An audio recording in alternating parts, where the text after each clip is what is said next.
기도하겠습니다. 하나님 은혜 감사합니다.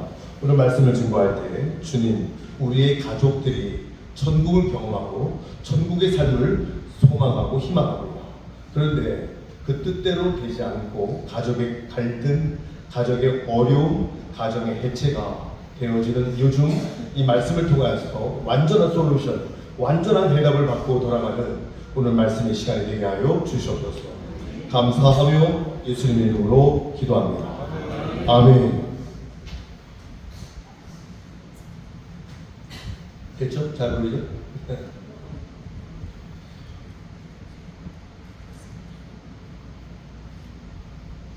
인간관계의 가장 중요한 요소는 대화입니다. 어떻게 말을 하느냐에 따라 그 가정이 천국이 될 수도 있고 지옥이 될 수도 있습니다. 가정의 해체의 90%의 원인이 대화의 문제입니다. 잠언 18장 21절에 보면 사람이 죽고 사는 것은 혀의 권세에 달려있다.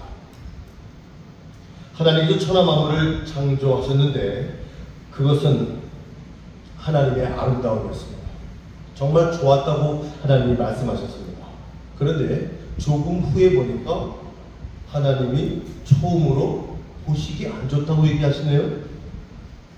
그 이유가 뭘까요?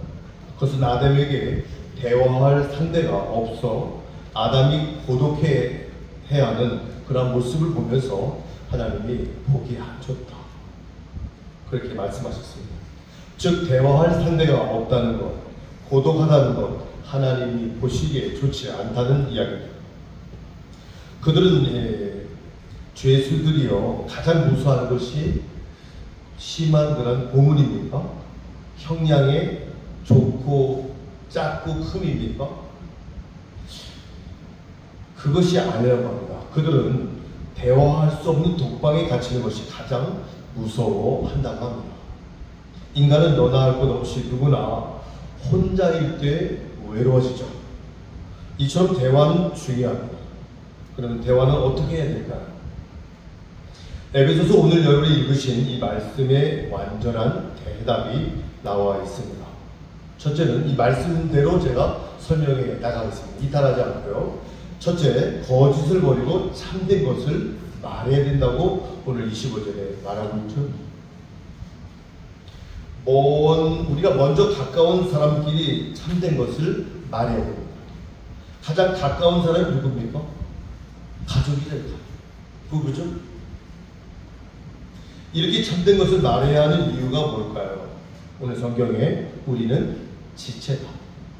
우리는 지체. 우리 몸에 각 지체들이 있잖아요. 그 지체라는 겁니다. 지체끼리 참되지 않을 수 있습니까? 거짓말할 수 있습니까? 지체끼리. 예를 들어 내가 배고픈데 머리가 인지하지 못해요. 내 팔에 상처가 나서 피가 나는데 내 머리가 그걸 인식하지 못해요. 그건 병이 있는 겁니다. 정상이 아니죠. 내 다리에 문제가 생겼을 때, 내 가슴이 아플 때 내 머리가 인지하지 않을 수가 없다는 이야기입니다. 지체는 반드시 서로의 아픔과 고통, 위기를 압니다. 한 지체는 거짓말하지 않습니다. 만일 손가락이 다 빠지고 손톱이 다 빠지고 막 뭉그러지고 내 머리가 인지하지 못한다면 그 사람은 문둥병자일 것입니다. 가족이 서로 거짓말을 한다거나 서로의 아픔을 모른다면 문둥병자와 같다는 것이죠. 지체가 서로 속인다는 것은 영원히 굉장히 무서운 일입니다. 위선은 가정을 파괴합니다. 위선이 뭘까요? 위선 모르는 분이 계세요? 근데 제가 사전을 찾아보니까 겉으로는 착한 척하나 속으로는 거짓을 꾸밉니다. 이러한 미선은 가정을 파괴한다. 대화할 때 방법이 중요한 것이 아닙니다. 가장 중요한 것은 뭐예요? 진실입니다. 거짓은 부부 관계를, 가족 관계를 살얼음판으로 만들어요. 언제 깨질지 몰라요. 항상 우리가 정직해야 된다는 이야기입니다. 배우자의 미소는 상대를 정신병자로 만듭니다. 아버지의 미소는 아들과 딸을 우울증으로 몰아넣을 수 있습니다. 미소는 인간관계를 파괴하는 최대의 적이라는 이야기입니다. 사랑하는 성도 여러분, 좋은 관계를 맺으려면 진실해야 된다는 얘기입니다. 진실함이 좋은 관계를 만들어 줍니다. 거짓 없는 진실한 대화는 어떤 문제든지 치료할 수 있습니다. 예수님께서 수가성 여인을 만나 내 남편을 데려와라 이렇게 말했을 때 이 여인이 도망갔습니까? 거짓말했습니까? 피했습니까? 변명했습니까? 아니, 이 여인은요 솔직하게 없습니다. 없습니다. 그렇게 대답하죠. 이 여인이 정직했기 때문에 수가성 여인은 예수님께로부터 치유를 받은 겁니다. 여러분이 오랫동안 덮어두고 남에게 전혀 얘기하고 싶지 않은 문제를 내놓아야 치료를 받을 수 있습니다. 내가 아프다고 얘기해야 상대방이 나에게 조언도 할 수 있고 나를 위해서 눈물로 기도해 줄 수도 있기 때문입니다. 나의 어려운 문제를 내어놓아야 된다. 내 아픔을 내어놓아야 된다. 다른 사람들에게 내어놓아야 된다. 예수님께서는 이렇게 말씀하셨죠. 마태복음 5장 8절이죠. 마음이 청결한 자는 복이 있나니 저가 하나님을 볼 것이다. 하나님을 볼 것이다. 하나님을 본다는 말은 천국의 삶을 누리고 있다는 거 아니겠습니까? 거짓이 없는 사람은 이 땅에서 당당하게 천국 생활을 합니다. 사람을 두려워하지 않습니다. 이 땅에서 천국의 삶을 살 수 있는 비결은 진실하게 사는 겁니다. 위대한 사람은 정직하고 단순합니다. 사단은 오랫동안 거짓으로 가정을 지배해 왔죠. 이제는 더 이상 사단에게 이용되는 말려드는 가정이 되어서는 안 될 것입니다. 두 번째, 대화를 잘할 수 있는 비결이 뭘까요? 26절에 분을 내어도 죄를 짓지 말고. 여러분, 성자들도 분을 낼 수 있죠. 인간은요. 예수님께서도 성전에서 장사하는 그러한 무리들을 화를 내셨잖아요. 모세도 화를 냈죠. 우리 인간은 화를 낼 수 있습니다. 그러나 분을 내는 데는 시간적인 그러한 제한이 있습니다. 오늘 성경에 보니까 해가 지도록 분을 품지 말라고 합니다. 해가 지도록. 해를 넘기면 마귀가 틈을 탄다. 마귀가 틈을 타면 죄가 된다는 겁니다. 잠언 16장 30절에 이런 말씀이 있죠. 노하기를 더디하는 자는 용사보다 낫다. 자기 마음을 다스리는 자는 성을 빼앗는 자보다 더 낫다. 순간적으로 나온 이 분노의 말을 생각해보면 상대방에게 마음을 파괴하는 그런 폭발력이 있어요. 폭력 중에 가장 무서운 폭력이 언어폭력이라고 하지 않습니까? 어떤 문제가 생기면 그 문제를 보지 않고 상대방의 인격에 마구 융단 폭격을 하면요, 이건 대화를 잘 할 줄 모르는 사람이죠. 대화의 3단계의 도표를 보면 첫 번째는 남편과 아내가 있고 문제는 가운데 있는데, 이 남편과 아내가 문제를 보지 않고 서로를 바라보면서 화살을 쏘기 시작하는 거죠. 이렇게 하면 문제가 해결되지 않죠. 서로에게 심한 상처만 남겨줍니다. 이것은 대화를 할 줄 모르는 분들입니다. 두 번째, 문제가 있고 남편은 문제를 바라보는 거고요. 문제가 있고 아내는 문제를 바라보는 거예요. 이것은 좋은 방법 중에 하나입니다. 더 좋은 것은 세 번째, 문제가 나타나면 나를 보는 거예요. 그 문제를 보고 저 사람을 보는 게 아니라 문제를 보고 나를 보는 거예요. 문제를 보고 상대방을 바라보지 않습니다. 이렇게 되면 간단하게 문제는 해결됩니다. 대부분의 사람들은 문제가 생기면 분노의 말로 상대방을 거절하는 말을 하죠. 지울 수 없는 상처가 되죠. 거절감을 받았을 때는 얼마나 상처를 받는지 모릅니다. 너 필요 없어. 너 없어져 버려. 너 꺼져.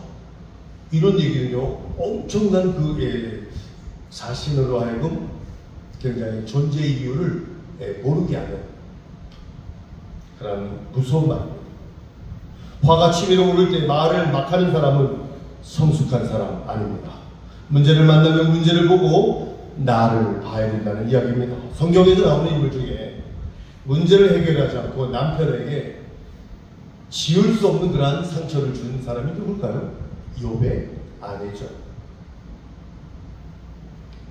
집안에 어려움이 오고 아들딸이 죽고 가사가 다 무너진 상태에서 욥의 아내는 이렇게 얘기하죠. 우리가 죽게 됐는데 아직도 하나님을 믿느냐? 차라리 하나님을 욕하고 나가 죽어. 그렇게 하고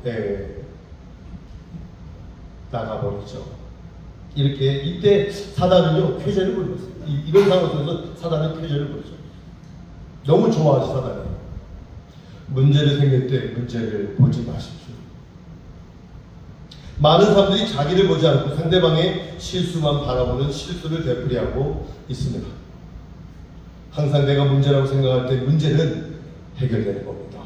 만약에 상대방의 분노를 터뜨릴 때 우리가 예수 믿는 사람들이라면 어떻게 해야 될까요? 상처를 줄 때 유순한 대답을 유순한 대답. 유순의 집사님 계십니다. 잠언 15장 1절에 유순한 대답은 분노를 쉬게 한다. 유순한 대답을 하는 거야. 과격한 말은 너를 격동시킨다고 또 얘기하잖아요. 욥의 부인은 이렇게 말해야 되지 않을까요? 여보 힘들죠. 힘내세요. 제가 함께 기도할게요. 하고 이렇게 얘기했다면 얼마나 욥이 힘을 얻었을까요? 하나님 욕하고 나가 죽어라. 이게 할 말입니까? 감정 폭발을 쉽게 하는 사람은 일종의 병입니다. 분노는 치유돼야 됩니다. 부부간에 가능하다면 항상 가능하다면 늘 절대 항상 이런 말은 쓰지 않는 것이 좋습니다. 예를 들어 왜 당신은 항상 느려? 당신 늘 반찬이 왜 이래? 어째 당신은 왜 이렇게 아파? 이런 얘기는 삼가하셔야 됩니다. 당신은 왜 나만 보면 잔소리야? 이런 말을 안 해야 됩니다.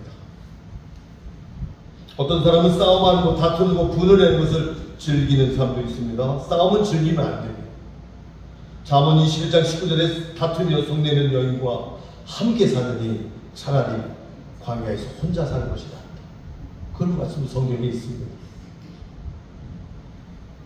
세 번째, 좋은 대화를 하려면 어떻게 해야 될까요? 27절. 좋은 대화를 하려면 해가 지도록 분을 품지 말라는 겁니다. 분노는 오래 가지고 있으면 큰 병이 됩니다. 상처가 났을 때 바로 치료하면 금방 나을 것인데 치료를 안 하고 그냥 계속 놔두다가는요 수술해서도 안 됩니다. 잘 치다가 마찬가지로 오래 가지고 있으면 마귀가 틈을 탑니다. 마귀라는 단어에 여러 가지 다른 뜻이 있어요. 그 중에 쐐기라는 말도 있어요. 나무를 쪼갤 때 나무가 잘 쪼개지지 않을 때 그 나무 틈이 조금 벌어지면 쐐기를 딱 넣고 치면 나무가 잘 쪼개집니다. 벌어진 사이에 들어간 쐐기, 이것이 바로 마귀라는 뜻입니다. 부부 사이가 벌어지면 금방 들어와서 붙지 못하도록 갈라놓는 것이 마귀입니다. 마귀는 부부 사이에 가정 안에서 틈을 타고 그 사이에 들어오기를 아주 좋아합니다. 마귀는 파괴자이기 때문이죠. 잠자리 들기 전에 그날의 모든 슬픔과 분노를 생각하며 하나님 앞에 깨끗이 씻어버리는 겁니다. 분을 내는 것과 마찬가지로 오랫동안 분을 품는 것도 죄입니다. 예수 믿는 사람은 상대방의 잘못을 관용으로 받아주고 실수를 잊어버려요. 하나님은 우리의 죄를 기억하지 않으신다고 했죠. 하나님이 머리가 나쁘셔서 그렇습니다. 하나님의 넓은 마음과 사랑 때문에 우리의 죄를 기억하지 않는 겁니다. 우리가 하나님의 아들과 딸이라면 하나님처럼 용서의 마음, 관용의 마음, 사랑의 마음으로 상대방의 실수를 기억하지 않아야 합니다. 사랑은 악한 것을 생각하지 않습니다. 상대방의 악한 행실을 기록으로 남겨놓아서 공격용 무기로 사용하는 것은 아주 악한 행동이죠. 대화 중에 제일 좋지 않은 대화의 방법이 침묵하는 침묵. 말을 안 하는 거죠. 어떤 가정은요, 어떤 부부는요, 한 달 동안 대화를 하지 않는다는 건데요. 굉장히 위험합니다. 아무리 좋은 가정이라도, 아무리 좋은 부부라도 이틀 동안 48시간 아무 대화를 하지 않는다면 그러면 사단이 틈을 타죠.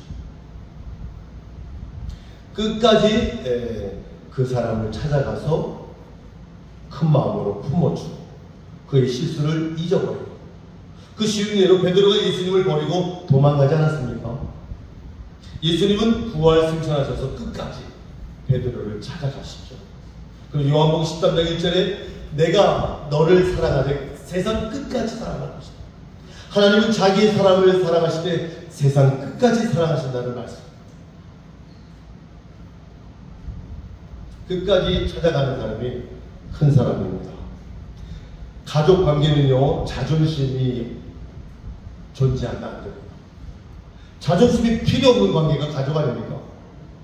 네 번째 대화의 좋은 방법은 도적질하는 자는 다시 도적질하지 말고 돌이켜 빈궁한 자에게 구제할 것이 있기 위하여 제 손으로 수고하여 선한 일을 해라. 여러분, 가족의 관계는요, 상대방을 위하여 주는 사람이 돼야 됩니다. 무조건 주는 사람이 돼야 됩니다. 그럼 그 가족은 천국이 되죠. 상대방에게 도적질하는 것이 아니라 주는 관계가 되는 거예요. 주라는 거예요. 서로가 서로를 위해 존재해야 된다는 얘기입니다. 사랑은 다 주는 것이죠. 다 버리는 거죠. 사랑은 상대방을 위해 물질과 시간을 다 줄 때 가능한 겁니다. 주는 것이야말로 사랑의 근본적인 성경의 핵심 개념입니다. 하나님이 세상을 이처럼 사랑하사 독생자를 주셨다. 하나님이 여러분들을 사랑하사 독생자를 주셨다. 그죠? 주셨다는 거죠. 누구를요? 독생자. 사랑하면 주게 되어 있습니다. 예수님은 주라. 그러면 내가 모든 것을 너에게 채워줄 것이라고 약속했습니다. 주는 분위기는 그 가정을 바꿔놓습니다. 천국으로 바꿔놓습니다. 주는 거예요. 서로 주는 거예요. 사랑은 상대방의 말을 들을 수 있는 기회를 말을 잘 들어주는 게 사랑이에요. 또한 지혜 있는 자는 듣는다고. 야고보서 1장 19절에 보면 너희가 듣기는 적게 하고 말하기는 더디하고 성내기도 더디해. 많이 들으라는 얘기죠. 대화를 잘하는 사람은 많이 듣는 사람입니다. 많이 듣는. 제가 서울 본부에 가서 광주 본부에서 회의를 하지만 서울에 가서도 회의를 할 때 어떤 분이 회의를 1시간 하면 30분 그 사람 얘기해요. 혼자. 근데 그 사람이 문제는 나중에 어떻게 될까요? 사람들이 그 사람이 저기서 오잖아요. 그럼 피해자입니다. 그 사람이 있으면 거기가 안 가. 불편해. 많이 듣지 않고 많이 말을 할 때 실수한다는 그러한 이야기입니다. 예수님이 마리아와 마르다 중 누구를 칭찬하셨죠? 예수님의 말씀을 많이 들어주는 마리아를 칭찬합니다. 마지막으로 어떻게 좋은 대화를 할까요? 무릇 더러운 말은 너희 입 밖에도 내지 마라. 오직 덕을 세우는 데 소용되는 대로 선한 말을 하여 듣는 자들에게 은혜를 끼치라. 우리 중창단이 찬양할 때 듣는 분들이 은혜를 끼치잖아요. 그렇죠? 얼마나 감사합니다. 더러운 말, 썩은 말, 부패한 말, 상대방을 아프게 합니다. 이런 말을 하지 말라는 겁니다. 성경은요. 우리는 가족끼리 선한 말을 해봅니다. 보고 싶었어요. 당신 때문에 행복합니다. 잘했어요. 미안해. 고마워. 사랑해. 이런 단어. 그런 단어만 썼어요. 이런 단어 쓰지 마세요. 아휴. 이런 한숨 쉬면서 아휴. 지긋지긋해. 이런 단어 쓰지 마세요. 제가 어렸을 때 어르신들이 막 살기 어려워서 그런지 지긋지긋해. 이 가난이 지긋지긋해. 이런 얘기 좀 다니면서 많이 그런 얘기 들을 것 같아요. 썩을 놈. 우리 사람이 어떻게 썩죠? 빌어먹으려. 아니, 왜 우리가 빌어먹습니까? 나눠주는 사람인데. 그런 이야기를 옛날에는 어려웠던 그런 시절이어서 그런 언어를 많이 썼습니다. 당신 때문에 신납니다. 한번 옆에 분에게 한번 당신 때문에 신납니다. 근데 신 안 나세요?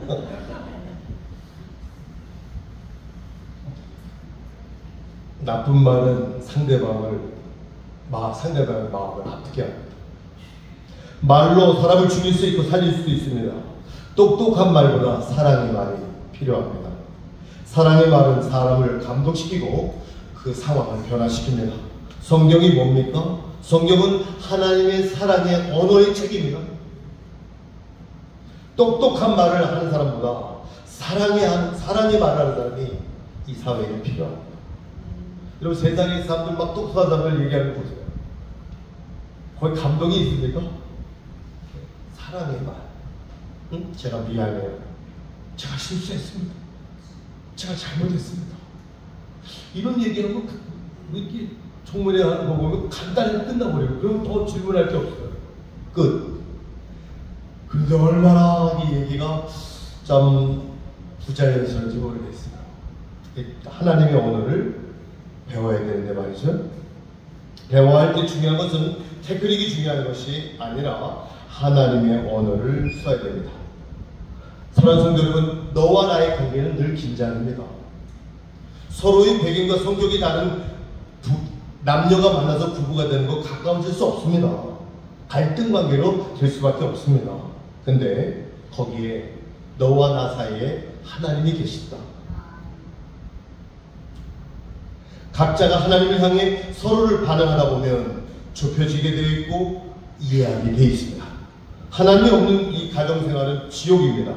서로가 성격과 환경과 배경이 달라도 하나님이 있으면 문제가 안 됩니다. 32절에 서로 인자하게 하며 불쌍히 여기며 서로 용서하기를 하나님이 그리스도 안에서 너희를 용서하신 것 같이 하라. 같이 살다 보면 상대방의 약점을 많이 알죠. 많이 알게 되죠. 그렇기 때문에 가장 가까이 있는 그런 가족, 가장 가까이 있는 부부가 약점을 많이 알게 되어 있습니다. 제가 목회자로서 저의 약점을 저희 사모가 알겠죠. 그렇죠? 근데 그 약점을 직선적으로 말하는 그러한 언어가 아니라 늘 기도하고 그 언어를 바꾸어서 얘기하는 그런 지혜가 필요하죠. 네.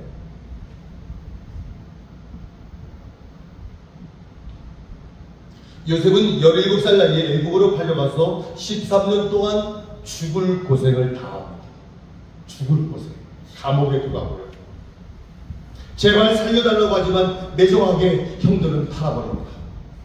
아무런 죄 없이 감옥에 들어갑니다. 이 일을 생각할 때마다 자기를 팔아넘긴 그 형들이 얼마나 미웠겠어요. 밤마다 그 형들이 생각나지 않았겠어요. 세상 사람들 말로는 복수의 칼을 갈지 않았겠어요. 그런데 요셉은 하나님의 사랑입니다. 요셉은 20년 만에 형제들을 만납니다. 요셉은 가슴속에 복수심을 불태우기보다는 형들을 보고 뭐 했죠?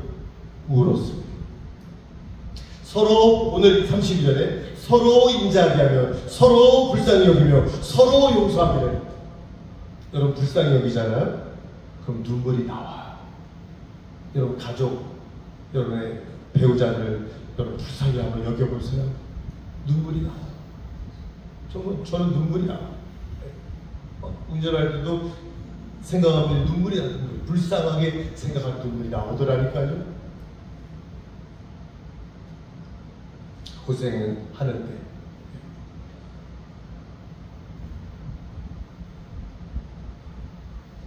아버지나 어머니가 미운 사람이 있겠습니까? 어느 날 어머니 아버지가 불쌍히 여겨질 때 울죠. 눈물이 나죠.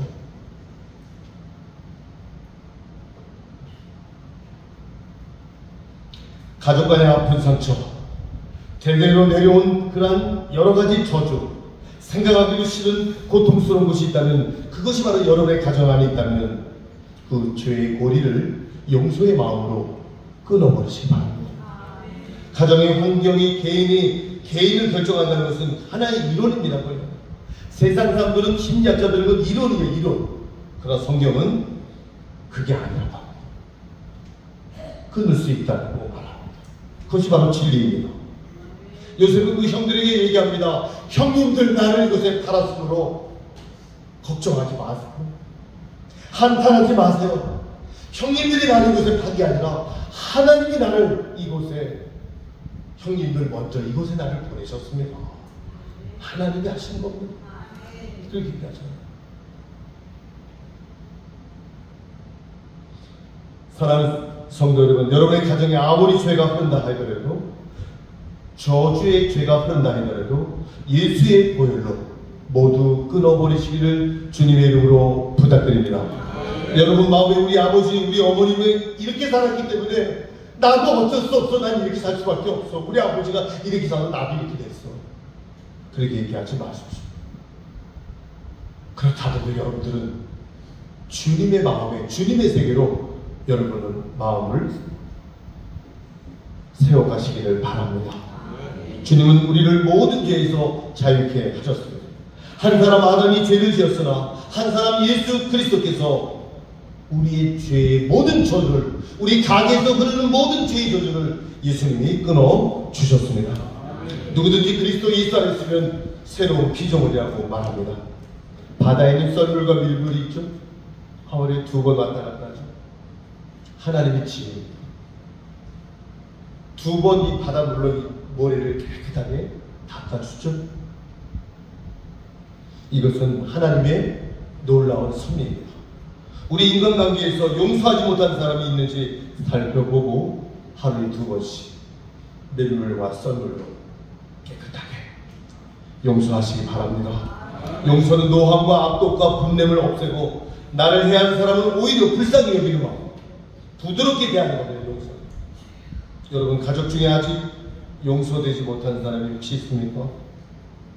용서하면 자유하게 됩니다. 내가 미안해. 이 말은 가정을 천국으로 바꿉니다. 서로 용납해야 됩니다. 예수님이 여러분들이 용납하셨다면 우리도 용납하셔야 됩니다. 우리 모두가, 우리 비전교회 모든 성도님들이 여러분의 직장에서 서로 용서하고 서로의 잘못을 인정할 때 그것이 바로 예수님의 마음이고 죄의 저주를 끊는 유일한 방법이라는 사실을 오늘 이 말씀을 듣고 깨달으시고 여러분의 삶 속에서 적용하시기를 주님의 이름으로 간절히 축원합니다. 기도하겠습니다.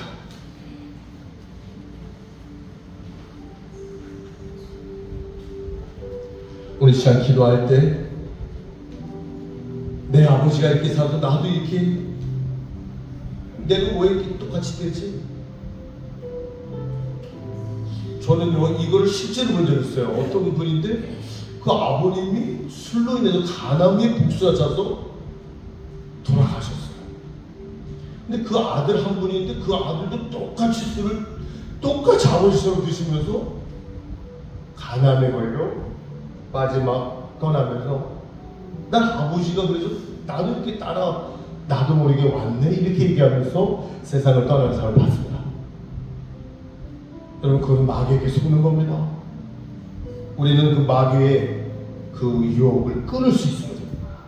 예수 그리스도의 보혈로 주님 우리 가게에서 흐르는 나쁜 그러한 저주의 흐름을 주님의 이름으로, 예수 그리스도의 힘으로, 보혈의 능력으로 끊으십니다.